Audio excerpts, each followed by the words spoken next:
Welcome back to the Childhood Cancer Perspective. Thank you all so much once again for sticking with me through these episodes. This week I want to speak about something that is going back to day zero, or day one, if you will, of JC's diagnosis and of the start of her battle and her fight against pediatric cancer. So obviously we are about a season and a half into this, but I wanted to get back to that very beginning about how things started for us and what the initial hospital stay was like, what the initial hospital stay meant for us, and the information that we were able to gather. Now, on January 30th of 2020, we were attempting to have a birthday party for our oldest daughter. We had ordered out dinner, we had bought a cake, we were attempting to have a party, and this was all after months of trying to get answers for JC, trying to get answers for why things were happening the way that they were happening, why she was feeling bad, why she was getting sick, having the certain pains in her arms, why she had her eye turn in suddenly. We were trying to get answers for this for months. So January 30th was kind of the culmination of everything. We had, when her eye turned in during the holidays, we ended up getting an emergency kind of an appointment. And that was to take a look at her retinas, take a look at the optic nerves, take a look at everything, and to see if there was something going on that could be better explained. As I was receiving or getting dinner that evening from Red Robin, I got a phone call, or I got a text message actually from my wife telling me we have to go to Milwaukee now. Not a whole lot of explanation. I don't remember the exact words. I mean, I could probably go back and find the text, but not a whole lot of explanation as to what was going on. But when I got back home, it was said that there was swelling of her optic nerve, and swelling of the optic nerve, based on everything she had been going through, was signs of something very serious and something that we needed to have checked out immediately.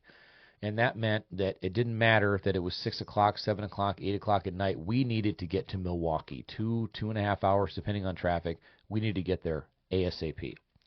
So at that moment in time, we not only were trying to comfort JC and trying to calm her down, that this is not that big of a deal, we just got to go get checked out, and trying to downplay it a little bit, even though we were both scared as hell. And I know my wife had been kind of WebMDing things for a while, and to get that optic nerve and all the other symptoms and put them in there, there was something that was coming up and kept popping up that we did not want to be true. So in that time, we're we're trying to do this, but then we're also trying to comfort our oldest daughter. This is your birthday, and all this shit is happening, and we're sorry. This is not the way that we wanted this to go, but we have to go. And at that point, also, I was calling. We were calling my sister. We were calling my wife's mom, trying to find somebody to come and stay with the girls, because we didn't know how long we were going to be. We didn't know if it was just going to be overnight. We didn't know what it was going to be. We had no idea that when we left the house that night, we were going to be gone for 2 weeks, essentially. And so we got pretty decently far into the trip before we finally got a hold of my sister, who came and stayed with our kids until my mother-in-law was able to come and stay with them. And so that took a little bit of weight off our shoulders, a little bit of stress away that our kids were going to be, they weren't going to be alone by themselves, and especially on our daughter's birthday, that they were going to have somebody there with them. And also hope, kind of keep their mind off of things with what was going on. And so we headed to Milwaukee. We got there. We checked in. We were in the waiting room for hours, even though they called ahead. I mean, the only thing that calling ahead did was allow them to prepare that we were coming and have our name in a chart. But otherwise, we were there for hours waiting before we finally got checked in, and then back in the waiting room. And then we finally got into a room where JC at that point was so exhausted that she just fell asleep. So exhausted from the day. And it is late. It is the middle of the night. At this point, it is late midnight, 1 o'clock in the morning. I think it was late. And we finally got them to come in, and they did an emergency CT based on everything we did. And I'm telling you that it was within minutes. I mean, it was not long. And CTs are really quick. That's a quick scan. They can see the images pretty much right away. And that early in the morning, it wasn't like there was a whole line of people that were waiting for this. So within minutes, they came in. The doctor sits down. As soon as the doctor sits down, Trish knows what's up. She knows something's wrong. Excuse me. she knew something was up. And as soon as that happened, she goes, "It's a tumor, isn't it? It's a tumor." And the doctor says she's got a mass on her brain. And at that point, and for that day and actually the next day, it was called a mass. It was not called a tumor. It was not called cancer. It was not called anything but a mass. And so she breaks down instantly. I am in complete shock and just walk over, put my arm around her, and just stand there blankly. No emotion, no anything. Just I didn't know what to do. And I felt I just needed to be there. I needed to be strong, but I didn't know how to react.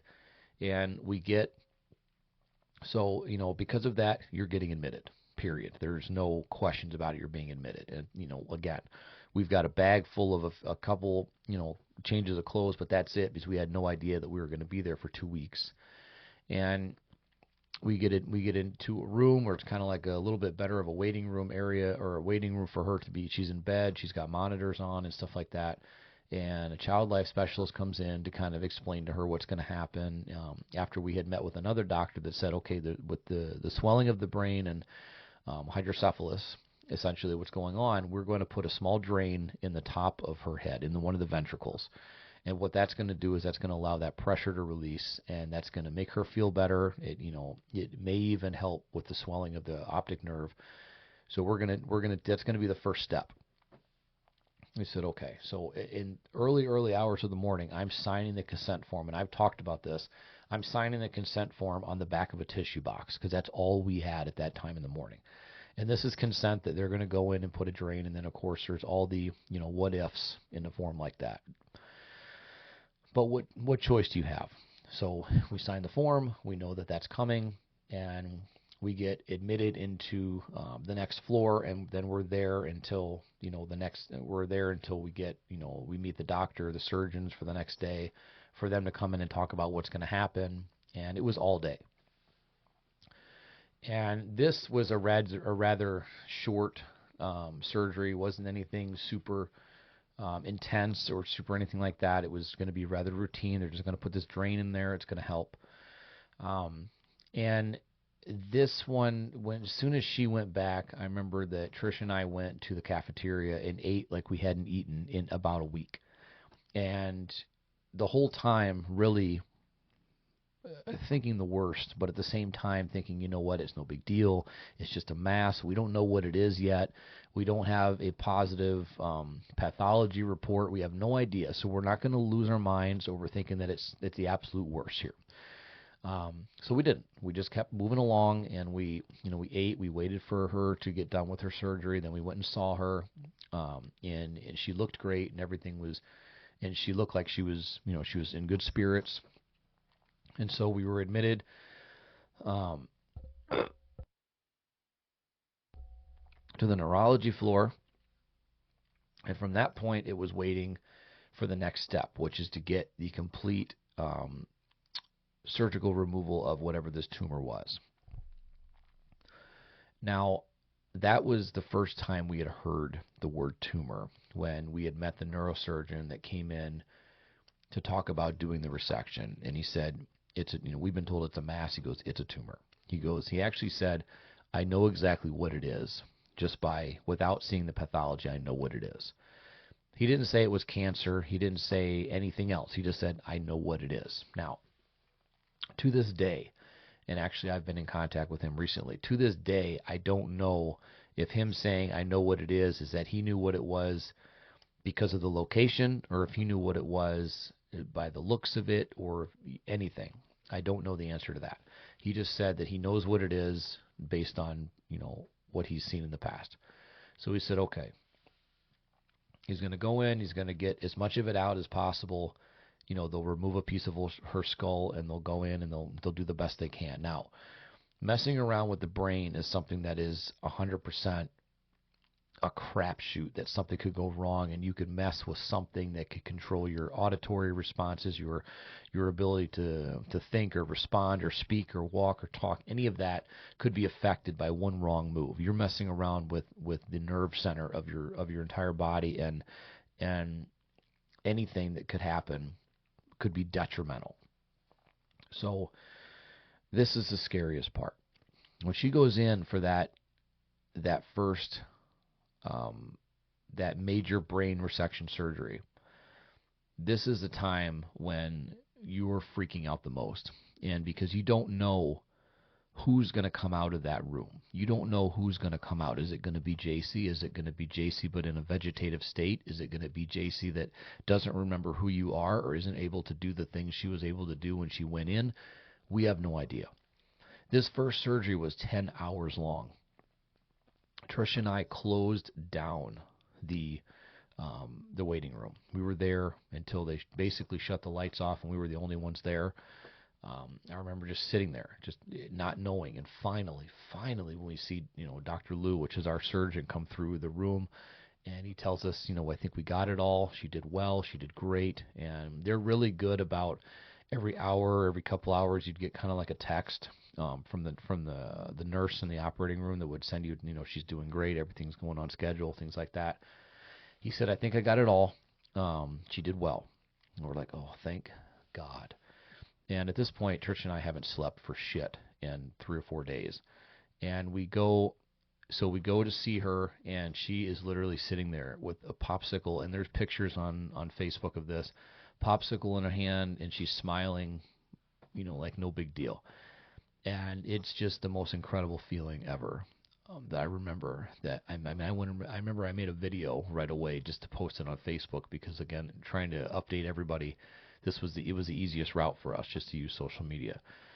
And I remember being so incredibly thankful that she came through, and that, not that I never had a doubt because I knew she was strong, but it's the scariest place you could ever be in, to not know for 10 hours. I mean, that's almost half a day you're waiting and not seeing her face and not knowing if she's going to come out of there the same.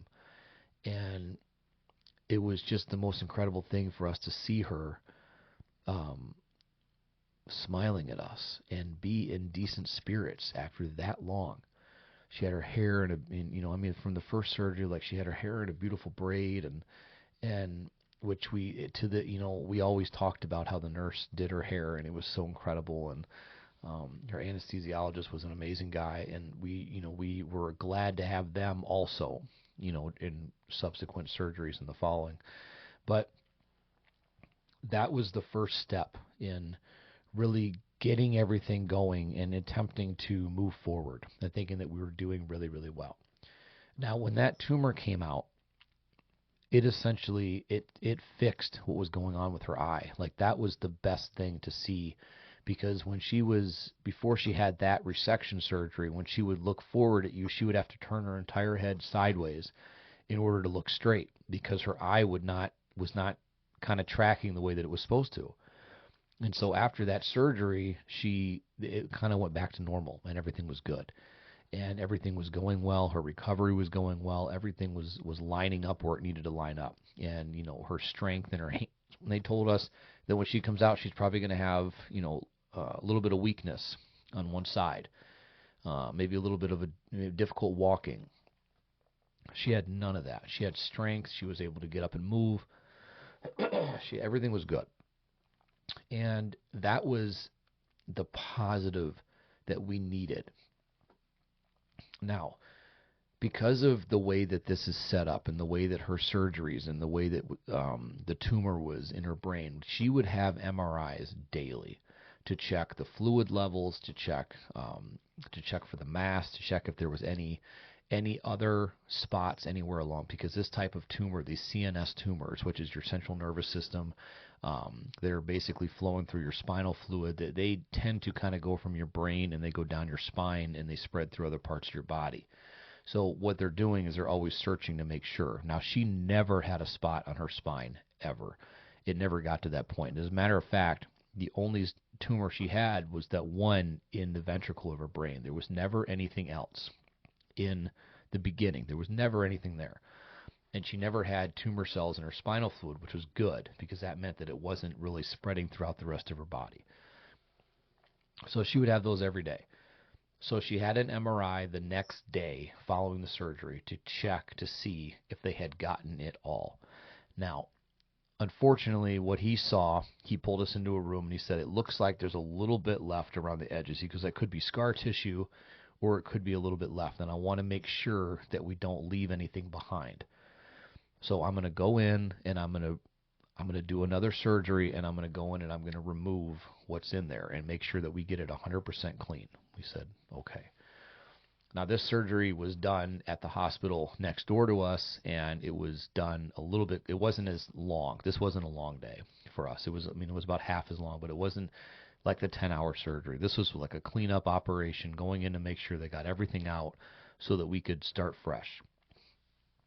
Now, this day, when they did this surgery, we were in, like I said, we were at the hospital next door, and this was a different hospital than Children's. It's attached to the Children's Hospital in Milwaukee. It's called Froedtert.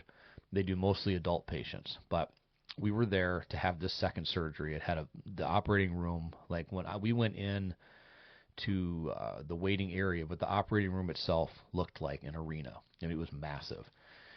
And she was in good spirits. She was smiling the entire time. Everything was great. She knew she was going in, just get this last thing in there. She wasn't scared. She was just incredible, the amount of strength that she was able to give us while mother and I are literally just breaking down inside.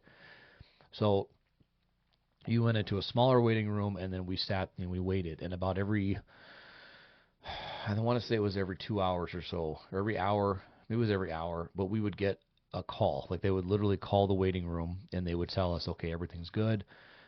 She's doing well. We're this far along, and they would kind of keep updating you.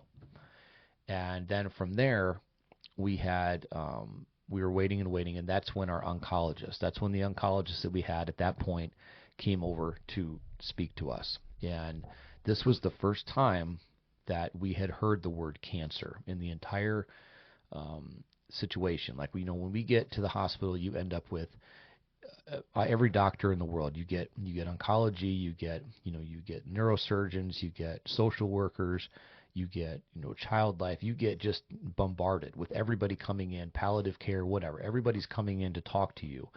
And when they do that, you don't know which way's up, but you just kind of take as much in as you can and work with it. Now, when he came in, he sat down with us, and at this point, they've had a chance to do pathology on the tumor that they had removed the day before. And he said, okay, he goes, the tumor is something called choroid plexus carcinoma. It's a very rare tumor, and he has a very, very thick accent. It's very hard to understand. But what he said was, the prognosis is not good from this type of tumor. Not her specifically, but the type of tumor, the prognosis is not good. Not what you want to hear. Again, blank faces, emotions, and immediately we're searching on the internet, trying to figure out what this tumor is, what the survival rate is, what the attack is on it. What do we do? What do we do the next step?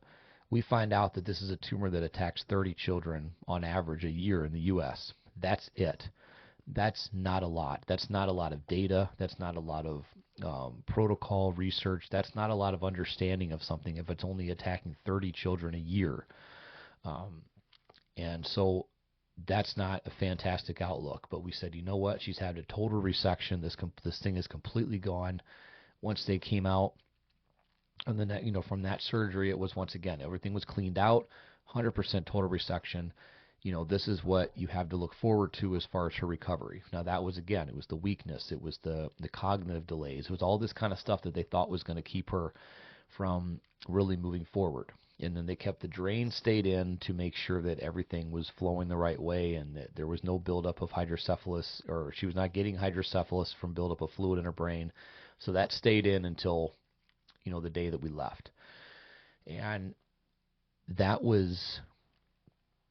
once all that stuff was done, and every time you come out of a surgery, you go to the ICU. So we were in the ICU for days and days on end, and that is the worst fucking place ever. Not because of the people, but because it is just a small box about the size of this room that I'm in right now, and about 17 monitors and everything that makes noise and wires and everything. It's horrible. I don't understand how there's not more head injuries in the ICU from you just trying to duck out of the way of the monitors and everything else. But it's not a comforting place to be. It really isn't. But once you're stable from your surgery, then we're moved into the neuro floor. And the neuro floor, we are in honestly, a massive private room with a bed, and there's a couch and a chair, and there's everything in there that's just us. It's only us. It's a private room. She's got her own space.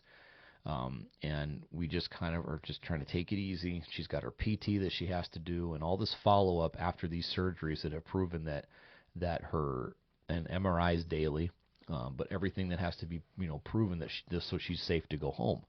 And that is that she can walk, she can talk, she can eat, she can go to the bathroom on her own. She can do simple schoolwork, things like that they'll bring in teachers to kind of test and make sure that she's kind of on track with that. And she honestly impressed everybody. And at this point, we're a handful of days away from her birthday, which is February 14th. And we remember coming out of the surgery and telling our neurosurgeon, we honestly, our goal would be to be able to be out of here by Valentine's Day. That's her birthday. We hate to have her spend it here. I don't think, it wasn't us trying to rush recovery. It was that we didn't want her to spend her birthday in the hospital. So we pushed and we said, this is what we want. And he said, I really, really doubt that that's going to happen just based on, what she's been through and everything like that. It's a very, very slim possibility. We said, okay, we understand. If we're here for 2 months, we're here for 2 months. We want to make sure that she's taken care of. Now, she was going, she hated PT. I'm going to put that out. She fucking hated PT. She despised it. People coming in telling her you got to get up and move or throw this ball here or walk here, she hated it. She just wanted to be left the fuck alone. She had been through so much that all she wanted to do was control something, and that was that. Leave me alone. But she did it because at that point when you put it in front of her and say, listen, I know you don't want to do this, but if you don't, we can't go home and we have to stay here. And she would reluctantly get it done and do it. But between the PT and her eating, and I will tell you this, I mean, on the camera you'll be able to see it, but her appetite had been so garbage for so long. And then finally, when she got, when the surgeries were done and she was feeling better and and all the restrictions were lifted, I remember that we got her mac and cheese, which is she was a mac and cheese connoisseur. And I remember that the first bite of mac and cheese that she had was like the best thing in the entire world. I mean, her eyes rolled in the back of her head, and she's like, oh, this is the greatest thing ever. And that's the one memory I don't have on camera somewhere, and I wish I did, because she just loved it. Like, that was the greatest thing ever, and I think one of the best things that her mother and I ever saw, because that was something we were missing for so long. Was her having that appetite and being happy and not worrying about anything and just being a kid again.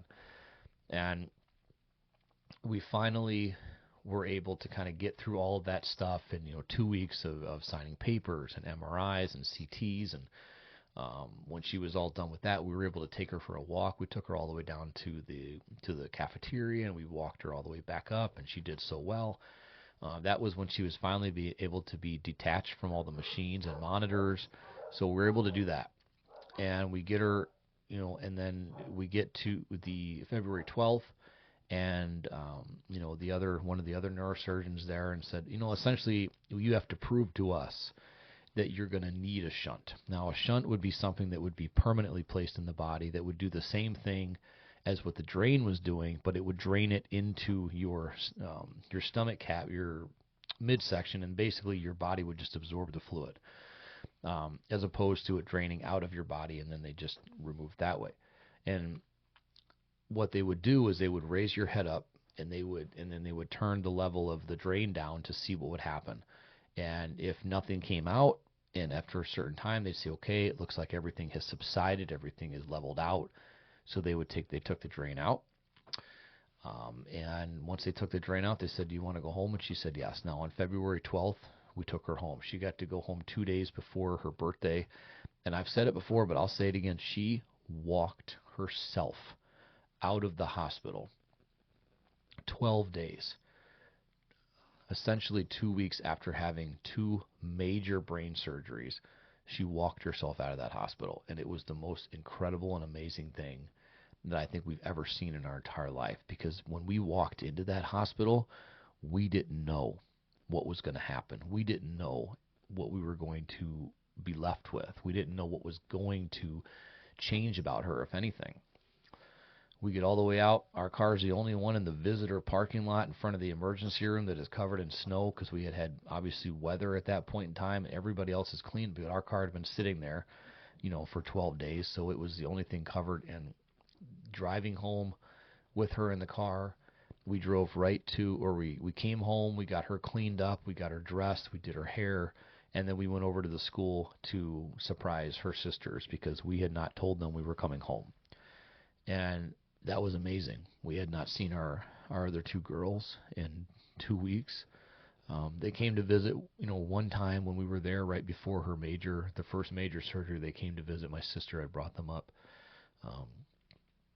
And then my brother-in-law and his wife, they had come to see us. And we had some other friends stop by to see us, which is amazing. But it had been the first time we'd really been in civilization and seen our other two kids in 2 weeks. And that was part of this journey, and part of it that I've talked about, and I'll probably talk about more, is that when you're in the hospital, when you're doing these long treatments and you're doing these long therapies and these trips for testing and things like that, you're missing so much.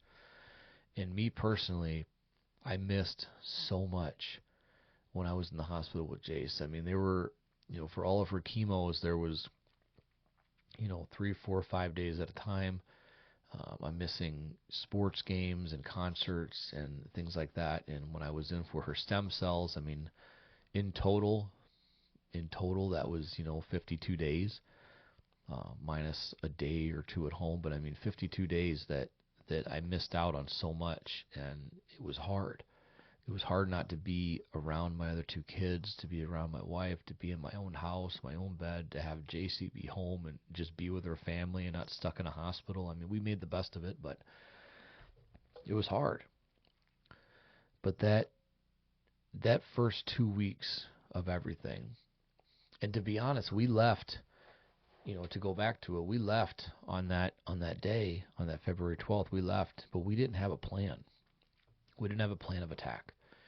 And that's something that has been very, very different and controversial, I think, in everything that we've learned over the past few years, is that we didn't leave with a plan of chemo or radiation or anything. We left with really nothing. And, they did genetic testing. They tested for Li-Fraumeni. And Li-Fraumeni is, it's a gene mutation that leaves you more susceptible to something like this. She did not have that. As a matter of fact, any of the deciding factors that would lead her to be more susceptible to a choroid plexus tumor, she did not have. So she was just really, unfortunately, like I've mentioned in the past with childhood cancer, it's just shitty luck. It's not, it's not so much based on food and activities or environment or things like that. It's just shitty luck, and it doesn't discriminate against age or race, or, color. It just doesn't. It sucks all the way around, and it makes it very difficult to really understand why it happens, which is why we try to fight so hard to actually make a difference. But yeah, when we left that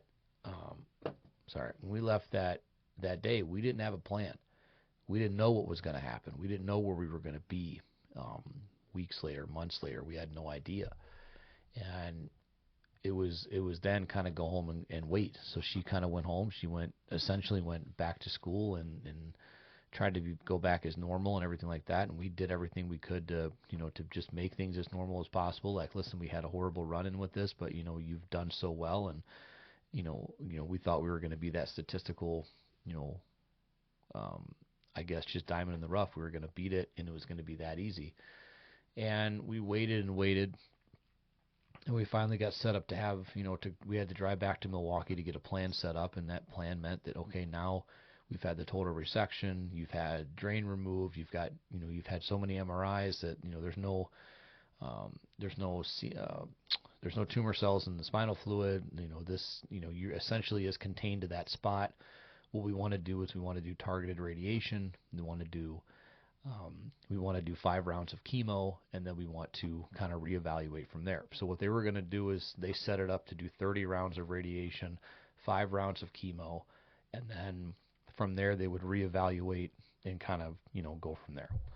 So that is something that I will talk about in another subsequent episode about her treatment in more detail and what she did from her radiation to her chemos to her stem cell transplant to all that leading up to it. And I'll talk more in detail about it. But that was the biggest thing I think for us that was really weird about all of this. And again, that I said didn't really make sense was that we didn't leave that hospital with a plan. And every other family that we've really come in contact with, it almost seems like every single time they don't leave the hospital as soon as this is done. You do the resection, you do the tumor resection, you do the genetic testing, you do the pathology, and from that point you start chemo right away. Like, you're not sent home and then that's the end of it.